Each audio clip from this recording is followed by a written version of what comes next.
Hello friends, welcome to my channel RS tailoring. అందరూ ఎలా ఉన్నారండి? నేనైతే బాగానే ఉన్నాను. అయితే మీ అందరికీ ఈ డ్రెస్ వీడియో అయితే నేను అప్లోడ్ చేద్దాం అనుకుంటున్నానండి. ఇప్పుడు చాలా ట్రెండీగా ఉంది కదా ఈ డ్రెస్సు. ఇప్పుడు అందరూ వాడుతున్నారు కదా. నేనైతే స్టిచ్ చేశాను. పూర్తి డీటెయిల్స్ ఉన్నాయి. వీడియో అంటే కటింగ్ అయితే నేను తీయలేదండి, ఎందుకంటే కటింగ్ వీడియోస్ చాలా పెట్టాను.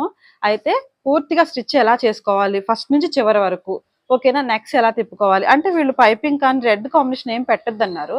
అందువల్ల నేను ఏం చేయలేదు, లేకపోతే రెడ్ కాంబినేషన్ ఇచ్చేదాన్ని. ఇలా అయితే స్టిచ్ చేశాను అనమాట. హ్యాంగిల్స్ కూడా ఇలా వెరైటీగా స్టిచ్ చేశాను. ఇవి కూడా స్టిచ్ చేసేటప్పుడు మీకు వీడియో అయితే తీశాను. ఈ వీడియో మీకు కావాలి అంటే నాకు కామెంట్ చేయండి. అప్పుడే కదా మీకోసం నేను వీడియోని ఎడిటింగ్ చేసి అప్లోడ్ చేయగలుగుతాను. ఎవరు చూడందే వేస్ట్ అని చెప్పేసి మిమ్మల్ని అందరినీ అడిగి మీకు ఇష్టమైతేనే అప్లోడ్ చేద్దాం అనుకుంటున్నాను. కావాలంటే కామెంట్ చేయండి. బాయ్.